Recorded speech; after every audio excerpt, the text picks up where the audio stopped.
strategies for working with diverse personalities, and ways to adapt to ongoing change while tracking success. You'll gain skills to inspire your team and lead successful transformations. Before we dive in, a few housekeeping notes. Everyone will be on mute. You are encouraged to engage with the chat. Feel free to say hi there now. This session is valid for one PDU, but you must attend to the end of the session to receive credit, where you will, certificates will go out before the end of the week. This same link that you used for joining will be accessible for accessing this recording later on. Let me introduce you to our experts. First, we have Steve West. Steve has spent the last 2 decades helping thousands of organizations make their work life easier as the founder and CEO of Project Insight. Project Insight allows organizations to centralize your project management tasks and team collaboration in one easy-to-use online platform. Our mission is to automate your work, unify your data, and make your life easier. With Steve, we have Diane Buckley-Alwies. Diane is a seasoned PMP, a CEO of Core Performance Concepts, author of multiple books, and a consultant, and more. I'm excited to talk about today's topic. Are you guys ready to jump in? I think so. How about you, Steve? Definitely. All right. This is always a good one. Yeah, absolutely. Well, changes. Well, there's people that like change and there's people that don't like change. Yeah. What do you think you are, Steve?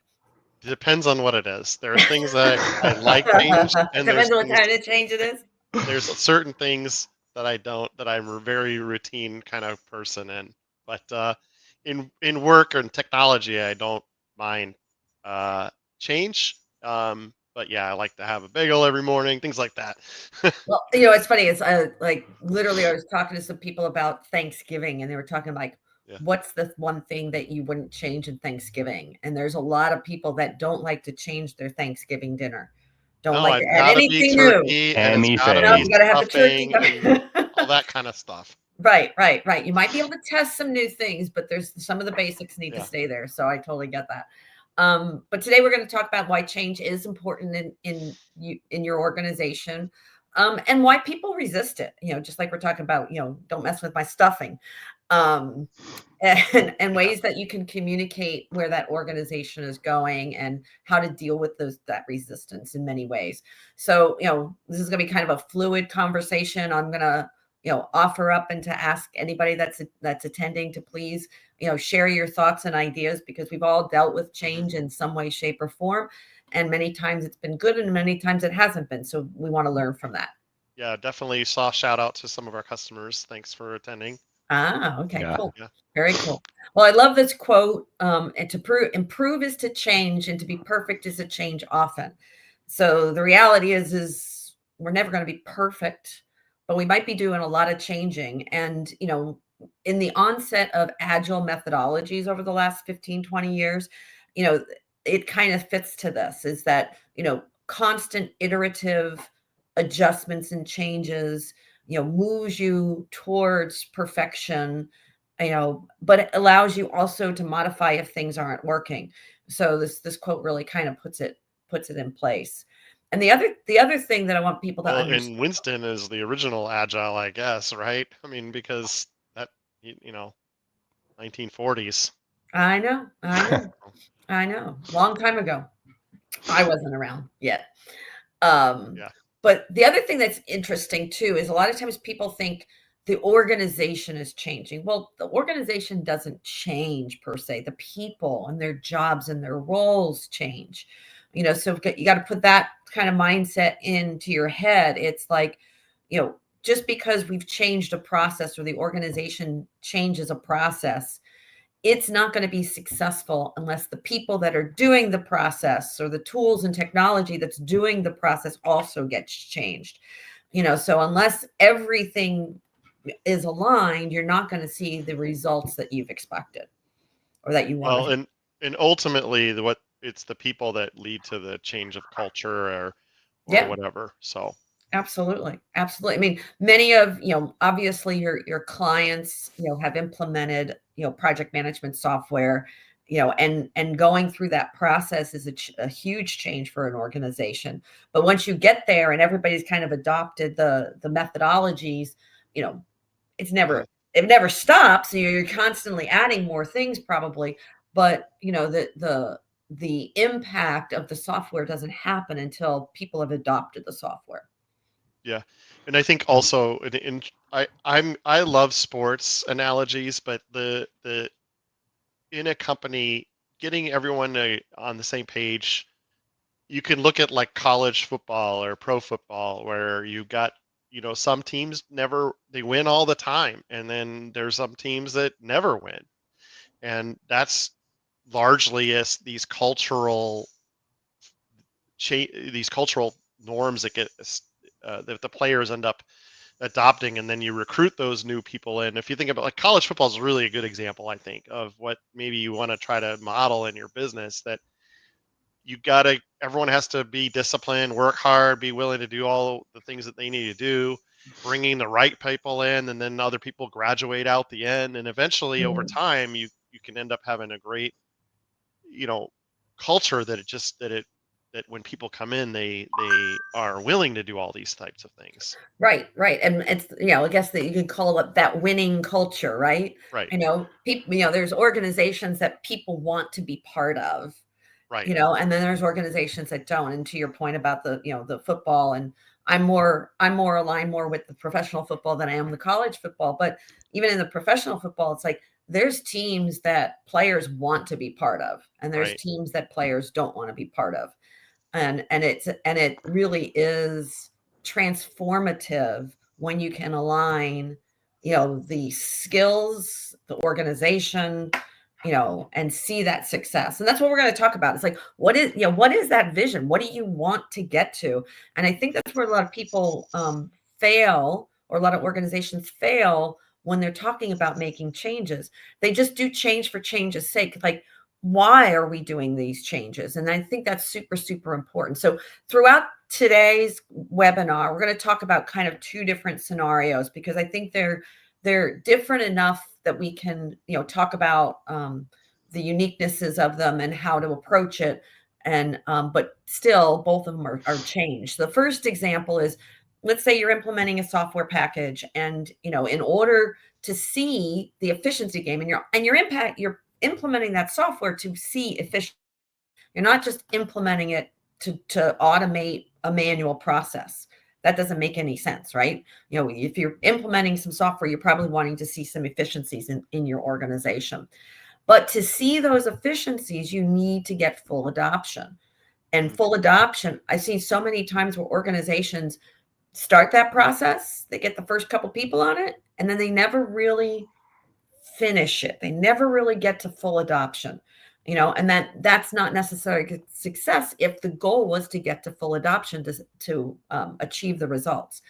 The other example is, you're working on projects and changes happen, right? A new sponsor comes in halfway through the project. Now you have to kind of get them aligned. Maybe there's a change request that's needed. Maybe they see that you're not meeting the expectations. So let's adjust some things, make an enhancement so that we can achieve those results. But again, it's both of them have a target result. And that's what's really critical when you're managing any kind of change. You got to keep that shiny star as to, like, what do you want as that result? What is that ROI? So that as you move forward, you can keep the project and the organization aligned to that ROI. Yep. So the concept we want to kind of talk about here is, you can have knowledge about what you want to do. You can want to be more efficient, but the ultimate goal is to be effective in managing changes. And what that means is the difference between efficiently doing something and effectively doing something. Efficiencies is basically doing things correctly. Like, I know how to, I was going to say something that old school, balance my checkbook, right? But I know how to do my taxes, right? I know how to do my taxes. But effectiveness is doing the right thing, right? Yeah. So and when you're doing the right things in the right way, that's when you're going to see the most efficiency. But it takes a lot of different things to get there. And that's what this slide talks about. Mhm. You need the culture aligned. You need the skills in the organization aligned. You need, processes to be aligned, because you can fix something in one area and really mess up something in another area if those processes aren't aligned. You need the leadership, to be able to help you get there. And we'll talk about that more. We obviously need project management to be able to deliver on these projects. And the big one, communication. And that's the majority of what we're going to be talking about today, is how do you deal with the challenges and stuff when change is being confronted by either your project team or your clients or your coworkers. So really, we want to make sure that we're thinking about being as efficient as possible. But we have to recognize there's a lot of pieces of the puzzle that have to work together. Right. And I think in today's day and age, this idea of efficiency and effectiveness, that a lot of businesses, it doesn't even matter. I know we talk a lot about software and everything here, but because we are a software company and that's what we do. Selfishly, mostly. right? But we selfishly talk about software. most businesses now have tech integrated into what they do. Like you ever since COVID, especially, you see all these stores, restaurants are now taking orders on their apps and processing orders, and then someone's driving them around and all of that stuff.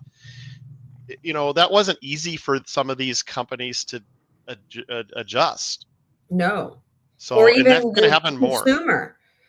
Yeah. Even the consumer only has to deal with themselves. But if you're like, maybe you're a well-established restaurant chain and you're kind of old-fashioned, or even just smaller mom and pop shops, and I know the tools are out there, so it's not as hard as it was. Like, so they're not having to reinvent the wheels themselves, but they do have to change the way that they're making things, like when do the rush of the orders come in and all that other stuff.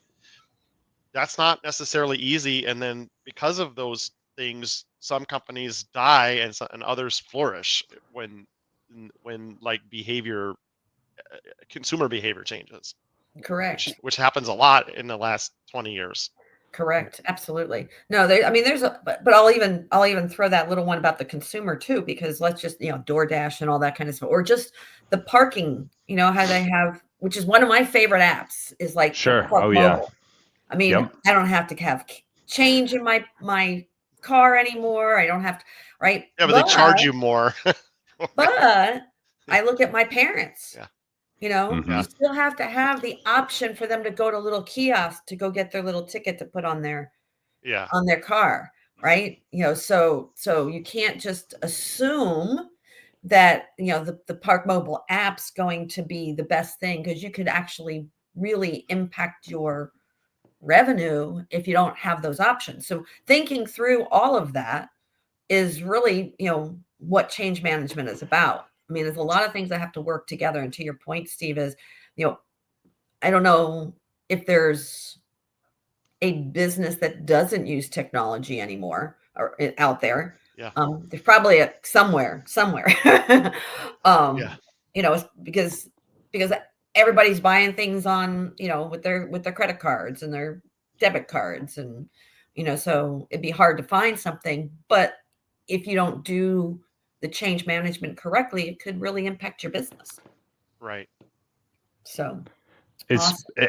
And even when you do that change management, right, Diane, like Steve's idea earlier on, that he's willing to eat the bagel every day, but adapt his technology, where most people will stall that technology change until it's the very last bit, especially these businesses that we're talking about, right? Like, right.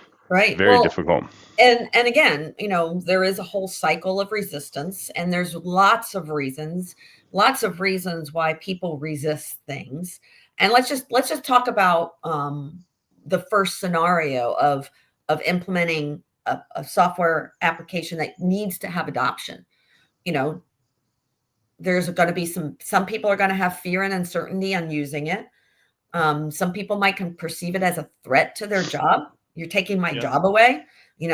Why are you in here, analyzing all the steps that I do, and you want to automate what I'm doing, so you're going to take my job away?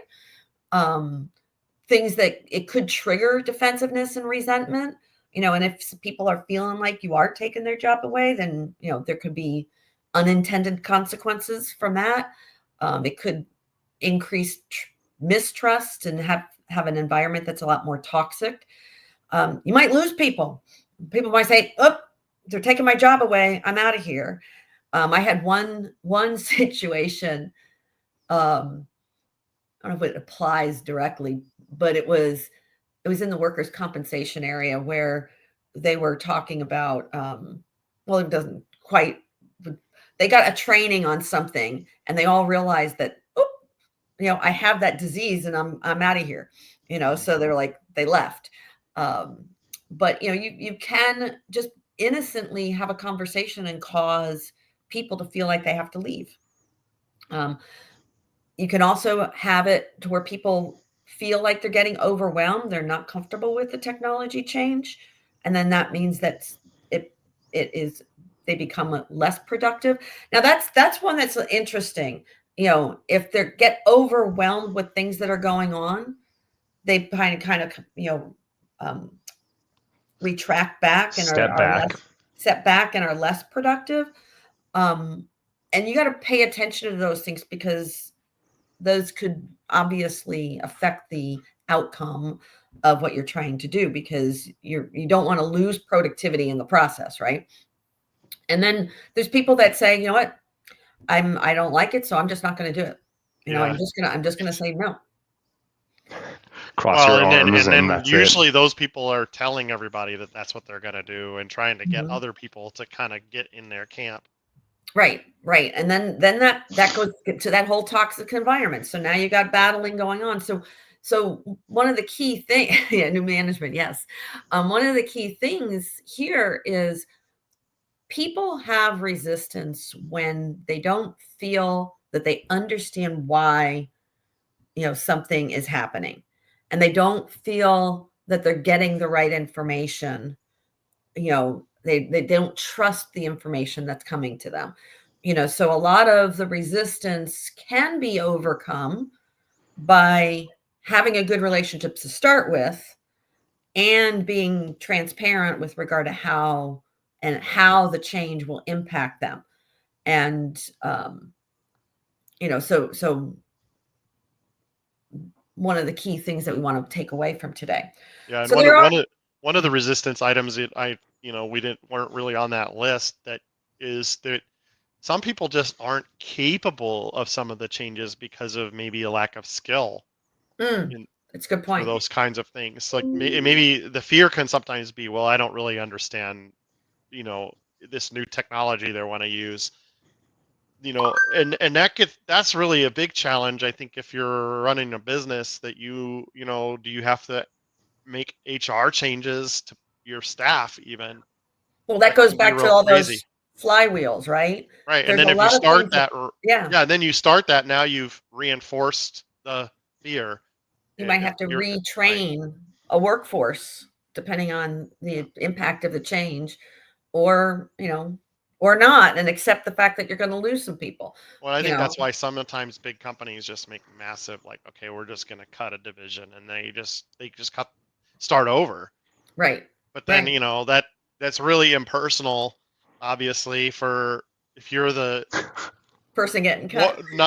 Person number 855, the leadership doesn't even know who you are. They just axed your whole division. You might be the best employee they have, and they have no idea. Working there for 25 years, and smaller companies, we don't have that problem because we know all our staff. But you see it all the time with these much bigger organizations.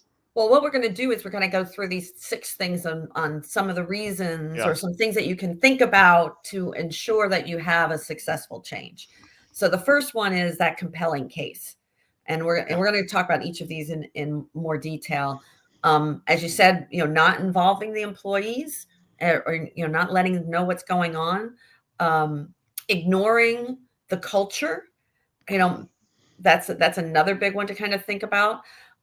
Recognizing that you can't just edict things from the top. Change doesn't happen successfully unless you have kind of a groundswell happening. Also, we want to be proactive in how we're dealing with resistance, and not put our head in the sand. So this is, for all your project managers out there, right? This is risk management. This is risk management 101. What are the things that could impact my change, and how, as successfully having that change, and how am I going to plan for that resistance? So we kind of leverage those kind of capabilities in this discussion. And then the last thing is about, celebrating the small wins. Yeah, and I think we really ought to emphasize where the project manager fits in all of this, because sometimes the change is not like, as project managers, we're helping to facilitate the change, but the change may be coming from the top, and your leadership may not know any of these things, right? So you might have to be the one to tell them, hey, let's make sure we have a better meeting and let's get our employees involved. In fact, I think a lot of executives just sort of like puff their idea out, and then the superheroes that project managers are go and make that all happen under the cover. Behind the scenes, this is where project manager really can make a huge difference. And I think sometimes you might think, oh, I'm just the project manager, but no, like in reality, you're helping the management team or the CEO or whatever get this stuff done. Absolutely. And change is a project, right? It is a project, so to your point, Steve, that, the project manager's role here is recognizing that implementing a change, whether it's, internally or externally, you still have to kind of go through that same, exercise of creating your charter and understanding that vision and knowing what the strategy is, and really understanding where the company's trying to go. Because even though senior management might say it at the quarterly meetings, you've got to be the person that's saying it and communicating that compelling case day in and day out, and getting all the troops aligned to deliver to that. So you might need to go wrangle up that executive and get them to do some of this with you. Agreed. Yeah. And if the challenges that we have a lot of times is they do just, shout it from the top of the trees and not realize what it actually takes to deliver. And that is one of the challenges. The other one is, one of the things I see bad leadership do is they put too much on the plate for the year. They constantly are changing the direction and constantly changing the things that are a priority. That's a recipe for failure. But if you've got a leadership team that says, okay, this is where we're going, these are the couple things we want to do this year. Now, we talked about it in our last session about programs and portfolios. Things can change, the market can change, but you need your leadership team to be consistent with their messaging and where the organization needs to go. And then you can help facilitate that as the project manager. It's hard when that guiding star is moving, right, Diane, to get everybody in that right direction. Yeah. And more than just moving, if they keep changing it. Yeah. Well, I mean, we've all worked with people that are, maybe they're really creative and it's just a lot of ideas, and it can be really challenging to work with leadership if they're not open to listening, to say, hey, we really need to get everybody in the boat and rowing in the same direction, and then you'll get to your goal a lot faster than changing every couple of weeks. Right. I've definitely work with people like that, and it's really hard because if they're not understanding. No, it absolutely is hard, and it can be an extreme challenge for project managers if they're in that kind of environment when senior management is constantly changing. But I'll go back to like we said, talk about the charter. The third bullet here, the second and third bullet are probably the most important one. This is your ROI. So you want objectives, and usually leadership understand what objectives are, right? We want to go here, and this is how we're going to measure when we get there. Because if we get there, then this is the impact that we're going to have on the organization. I don't know how I can say it any more bluntly. If you have projects out there, if you have initiatives out there that have no idea of how they're going to measure when they got there, that's a good place to start. Like, because otherwise you're just delivering something and It's you're never definitely a going red to, flag. it's a huge red flag, right? So if you have question as to what those objectives are and how they should be measured at the end, that's the first place to start. Get clarity that, work with senior management to say, okay, when this is all done, what do we want it to have a benefit for? That's that whole benefits realization, the ROI that you should have on every project that you're working on. And especially on change management, any kind of change, whether it's an organizational change or a change to the project. So this particular slide, I know it's busy, so we're going to sit on it for a little while and let people kind of absorb, and we're going to talk to it.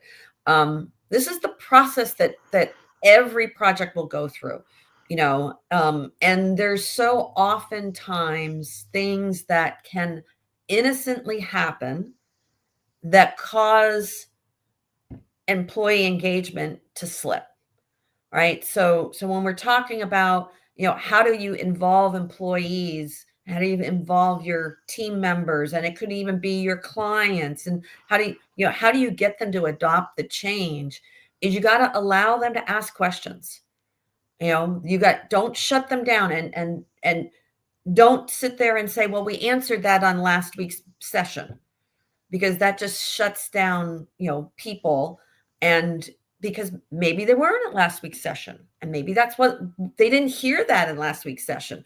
Maybe they got distracted. I don't know. Maybe they just didn't hear it, because there was one time when I was first starting to teach, there was a stat that was told to me. He said, if your students remember 25% of what you've said, you've done a good job. And I'm like, wow, how many meetings have I had that I'm expecting people to remember 100%? And if they're only remember 25%. So that was when I realized that I'm never going to get upset with anybody, even if they ask the question 6 times. Because if they didn't understand, then maybe I wasn't communicating well. Maybe they didn't hear it. Maybe they need it to be communicated in a different way, but you want them to understand the problem that we're trying to solve. If they don't understand the problem that we're trying to solve, if they don't believe the problem exists, they're not going to support your change effort. Yeah. And so having that capability and allowing people to ask changes regularly, and I've seen people shut others down because they've asked a question twice, and it never works, because then you end up going backwards. So now you're not going to get their commitment to help. You have to have a vision for how do we get there? What are the steps? What's that roadmap? They have to understand those benefits. And I love the one where it talks about around phase 3, it says building trust. Yeah, I think getting back to what you're saying there, like I should personally take note with the extra patience because I'm like always want to go really fast. I'm like, come on, let's go. But and then Linda pointed out with remote work now it's even more challenging because everyone's like they're not even listening. So that's why we've all had that. Well, it is beneficial to turn on the cameras from that perspective. Yeah, well, it's funny because we work. No, sorry, I was just gonna say you're right. I mean, we work with people where we always turn ours on with our customers and internally as much as possible. But I do have a couple people that are always off the camera when it's not a customer call, or then you have customers where they're all off the camera and don't come on, and it's just really interesting because that every company kind of has their own culture with the cams. Yeah, and it's okay. Like if we talk about the whole, cameras and Zoom meetings and things like that, early on when people didn't have their cameras on, there were times when somebody would ask a question after we just discussed something for 10 minutes. Yeah. And then And I kind of call them out, and this is internal people. Did you say, Call hey, them out, you were like, doing your laundry or something? you must have been multitasking because we just finished 10 minutes of talking about that. And multitasking really doesn't exist. There's a very few. I mean, you can do one conscious thing and one unconscious thing at the same time, but not two conscious things. I can walk and talk at the same time, but I can't necessarily walk and type an email. Now, some people might be able to. They also might trip in the street because they're not paying attention to where they're walking. You've seen all that before. But, being, you don't want to be nasty to people. You don't want to be calling them out in public kind of stuff. But, if they're not paying attention, if it comes, after a couple times of, working in the communication and they're still not paying attention, you might have to call people out. But you need to build that trust. And they need to feel like they trust what you're saying. Right. And then to your point, Steve, here, do you have the right skills? Can they actually adapt to the skill? And that's where you need to kind of bring in some of that training if necessary, or make some of those decisions. And, there's going to be changes that happen that are going to impact people negatively. And, and they need to understand that, and you need to have some empathy from that perspective. But if they trust you and they know where it's going, and they feel like, there's going to be a positive impact at the end, you can get people moving forward. But there's so many things that can happen that make you go backwards. So this is why change is so hard for organizations, because one little stumble could set people backwards. And you lose that momentum. And then we talked about in the last session about portfolio management. If this change was critical to the organization on getting to that next level of revenue increase, well, you might totally undermine that vision by not having had a good communication plan with your team members. Well, and I think it's some of the takeaways there that I heard was, if you're going to be conducting a lot of meetings, we recommend putting your camera on to help connect with your people. If you have skills gaps, plan on having training or bring in the new people you need, all that kind of stuff. Yeah. There's just some real good takeaways. And maybe check in with people that are going to be potentially negatively impacted, and really kind of spend some time with them. That's another area outside of the normal communications. Or recommend to HR, you're the eyes and the ears with the boots on the ground of people implementing this. So you're going to hear some of that before other departments may be ready. So like, you might hear some resistance early on. And so maybe there's things you can do early on to get people to, AI is another good example. A lot of people are afraid of how AI is going to impact them. Well, and I think being positive in yourself can help. Like, even if you're not the CEO, you can, just like going back to the college football, like the seniors get leaned on by the coach to help permeate that cultural change. So as leaders in the company, because project managers are leaders, it's important to get on board right away with what the messaging is, and to help restate it for your leadership. Yep, I agree. Be a positive force.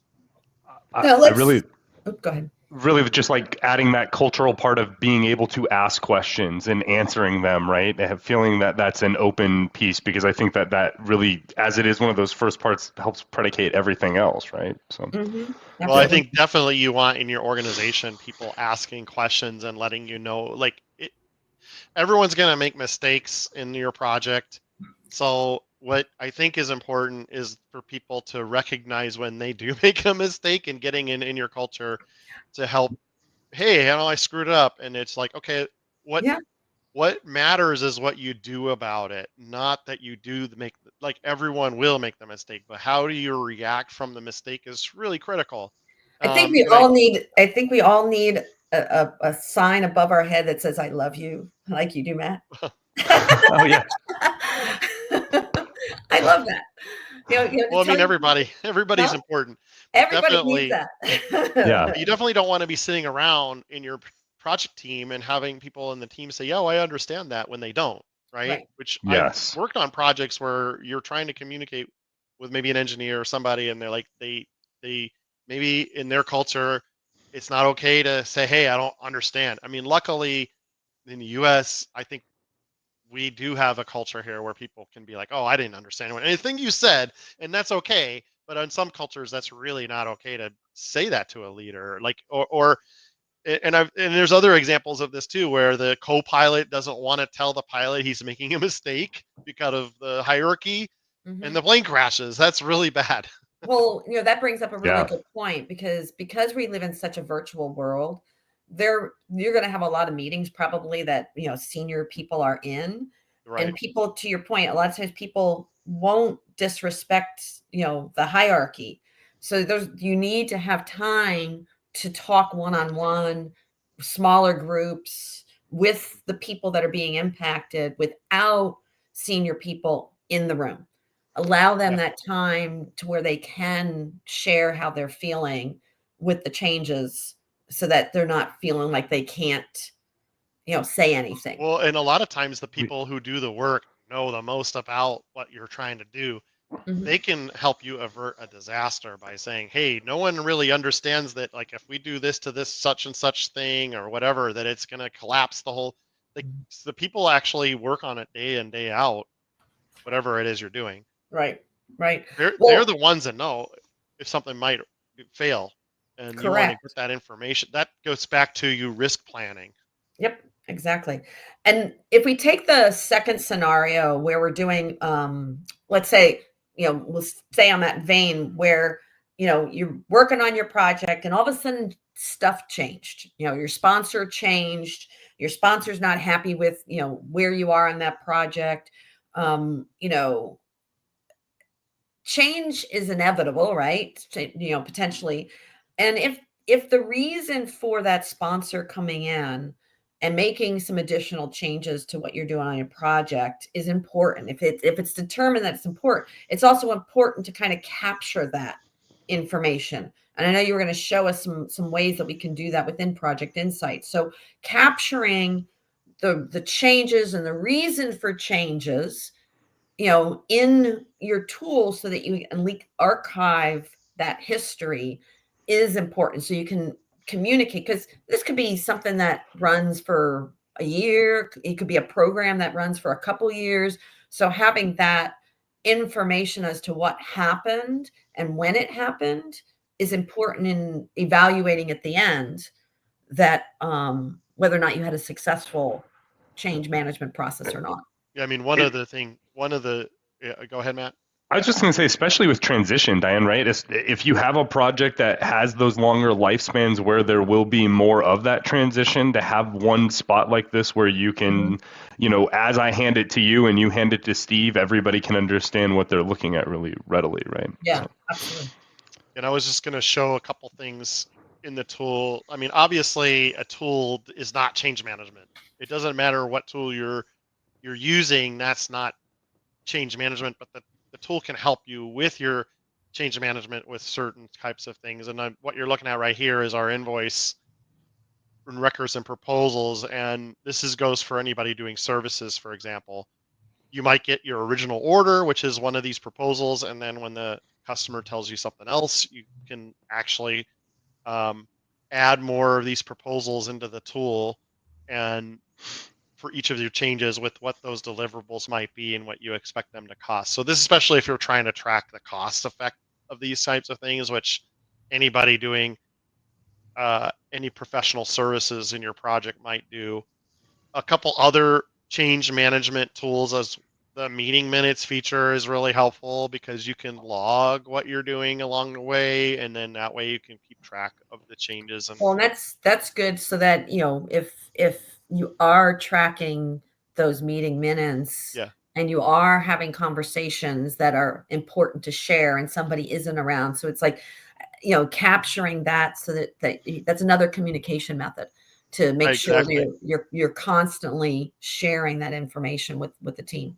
Yeah, and I think right now, if you enter it right into our tool, if I believe the default auto alerts for this will send it to anybody you specify in the form. If I were to add a meeting minutes, You're right. These people, they'll get the email from the system with the log. Because what people do now is they'll do meeting minutes and they'll even get it from their AI and all that other stuff. You put in an email and send it. Well, that's great, works perfectly. But then the big challenge, when we introduced this feature, I was surprised at how much adoption we had of this particular feature. But it does really help if it gets logged in the tool, because now it's not like it'll avoid you having to hunt this down later in your outbox. Right. So, Exactly. and Yeah. we're investing more into this now as well. I believe you can actually turn an email that gets sent to you into meeting minutes with the Outlook connector as well. So if someone cool. sends you meeting minutes, you can then upload that into the tool. And we're doing in our Teams app, we're doing some meeting minutes features. Yeah, That's not out yet, but coming. Right. And you mentioned AI, but I can see a whole lot of other application of using AI, especially if you have a big project on, looking at that data that's out there at some point too. So always some fun creative things that you can do, because remember, change is constant. Right. Yes. You're not going to be perfect unless we keep changing. Yeah, and one last thing before we move off of here is the comments on the project. I think you can do that from the overview screen by putting comments here, but also from your project view, you can add your status here as well. So I always encourage the team PMs to use this, because that last comment shows in your dashboards and whatnot, and all your reporting can access it. And now you have like this history of here's what's going on as we go. Awesome. So you can do that with the other piece that was on the last screen, Steve, also the approvals, right? If there is a more formal change process that's needing to happen, like we're mentioning, where there's a change in sponsor or budget or otherwise, you can really have it go through those. You can launch as an well. approval. Sometimes people need approvals for changes and things like that. But at the highest, I guess what I'm trying to say is,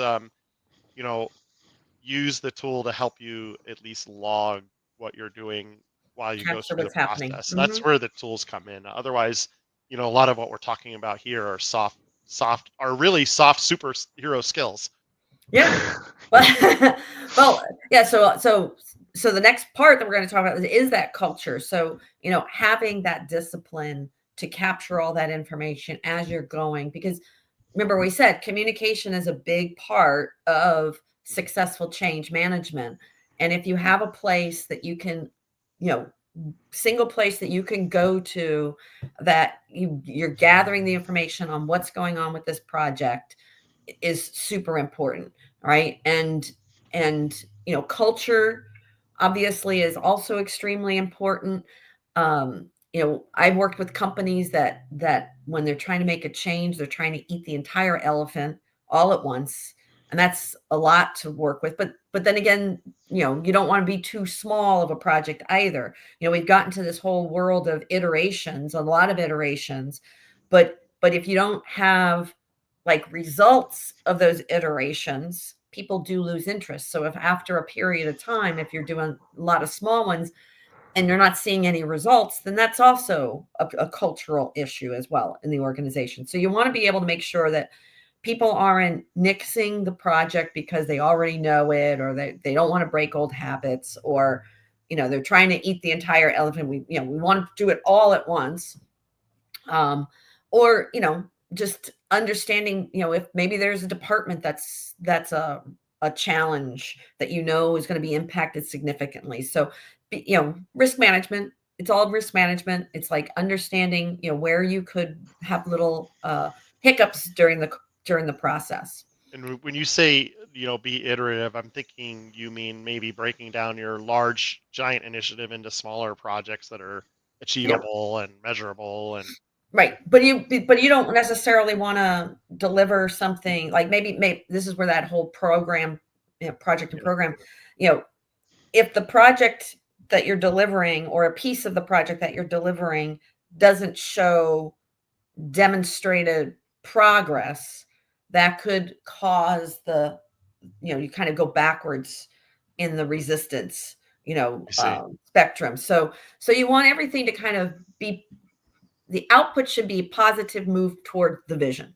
In Not logical breakpoints in your iterative approach, where you've maybe delivered a V1, a beta, or a prototype, or you're partially doing something better. And you can see that, and a lot of times when you're even implementing project management software, one of the things last time that I had to do this, maybe about 10 years ago, was like, I just wanted the project managers to feel that the process was getting better, because everything was manual.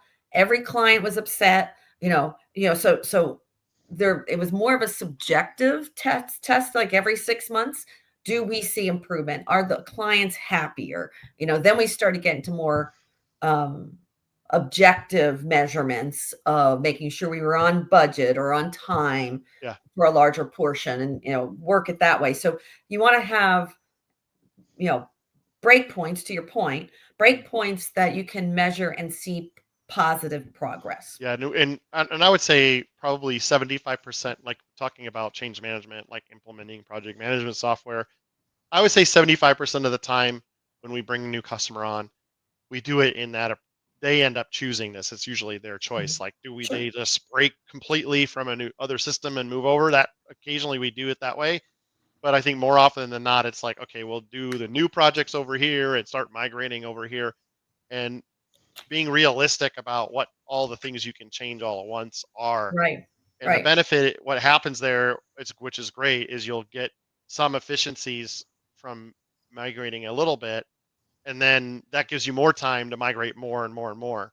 And people don't feel overwhelmed. Right. Because if you try to change everything at once, my head will be spinning, right? And then nothing gets measured because there's too many things to check.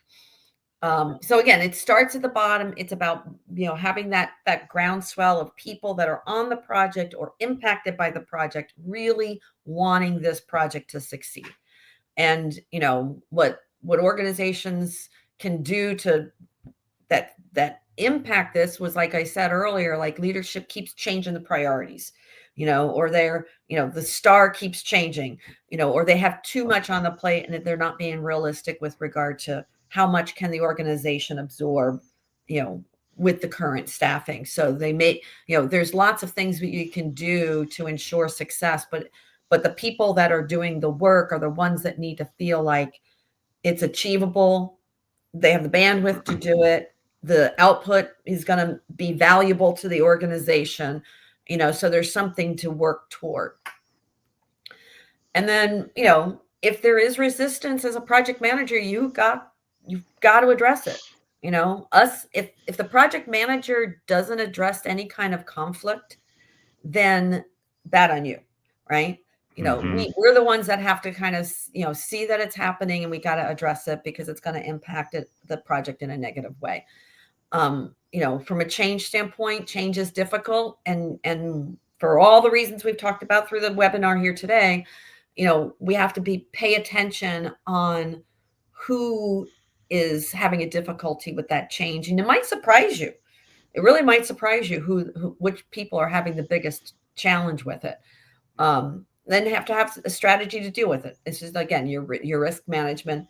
And you have to help people commit to it. And what we don't want, what you're looking for is, because conflict can be good or bad. And what you're looking for is that bad kind of conflict. And you're also looking for the good kind of conflict. And you want to get rid of the bad conflict and improve the good conflict. So if we're having bad conflict, here's some things that would be triggers. You see somebody sitting there saying, it's my way. I've done this before. This is the way we need to do it. Or I've said that. I can't get this done because Steve isn't getting his job done, right? I'm blaming somebody, right? So you want to address those things, because if somebody's feeling like they can't move forward, then figure it out. And sometimes the blame is not necessarily true. They're just kind of giving an excuse. But repressing somebody, this is like, no, that person's wrong. Really basically pushing somebody's idea down. That's we want to allow for ideas to come up. They could be good, they might not be good, but allow people to have that creativity and allow them some time to kind of think things through, because I guarantee you what you plan from the beginning of the project isn't going to be what ultimately happens. Things will change. You put 10 people's heads together, and the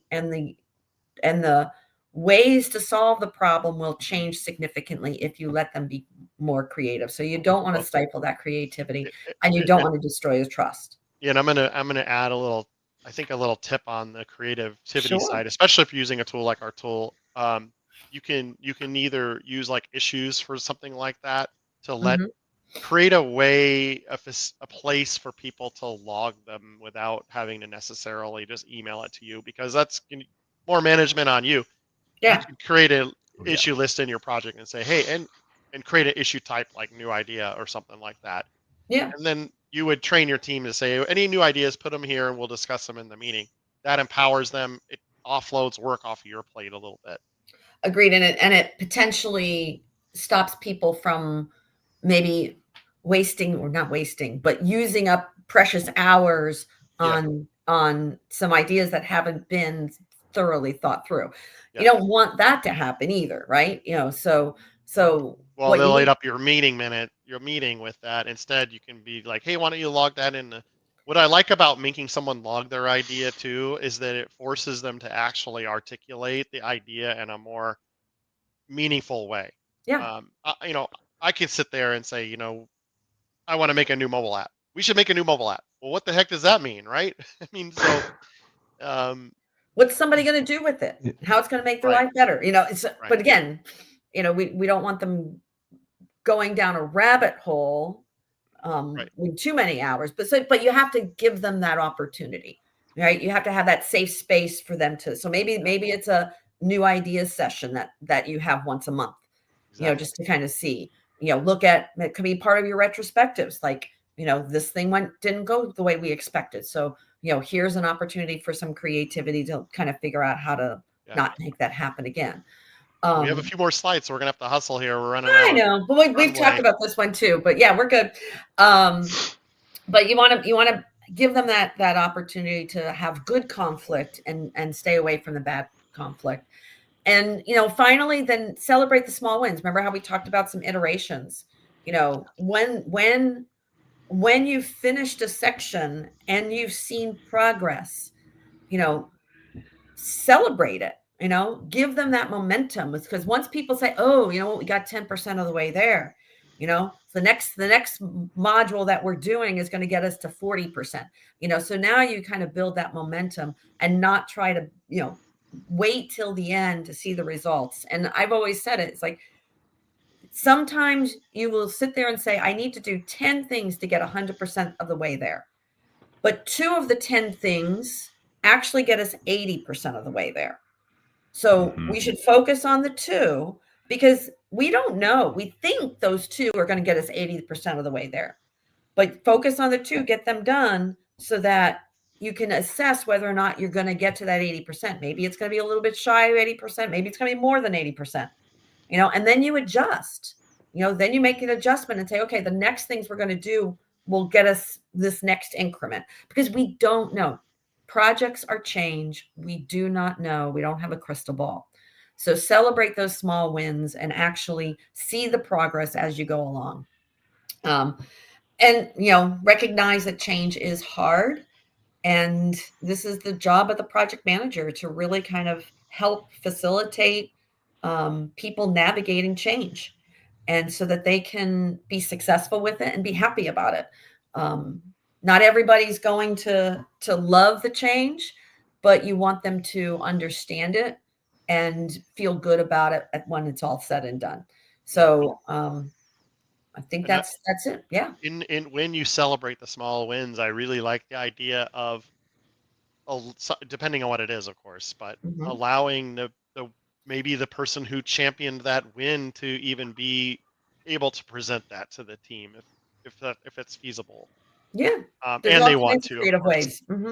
Yeah, definitely. Right. I mean, you could have a whole webinar on how to reward people and praise Yeah, people. absolutely. But again, there's, it all comes down to communication, your communication, allowing people to have that feedback, how we respond to the team. Are we pushing down ideas and not responding in an appropriate way? Don't have knee-jerk reactions, and things will change. You're going to adjust. But you do want to celebrate, and you need to have some measurements that you can celebrate against. And if you follow those steps, I think you'll have a lot more successful change projects Definitely. completed. All right. And I think that's it. If there are any questions, feel free to use the chat. Also, get your phones ready.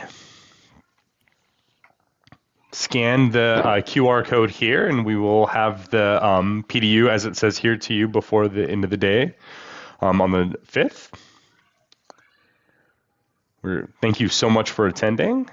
Diane, thank you so very much, and Steve. Yep. Thanks, Matt. And it's Good job, December. It's December, I know. Well, That's next time will December. be next Happy year. Merry Christmas, Happy Holidays, Happy Hanukkah. exactly. Yep. Right, We next will. webinar will be 2025. Exactly. We will see you in PDU one. 2025. We're excited for that as far as that's concerned. Absolutely. And if anybody has some ideas for webinars next year, please share them with us. We're working on that schedule now. Yep. Awesome. Thank you very much, everybody. Thank you, everybody.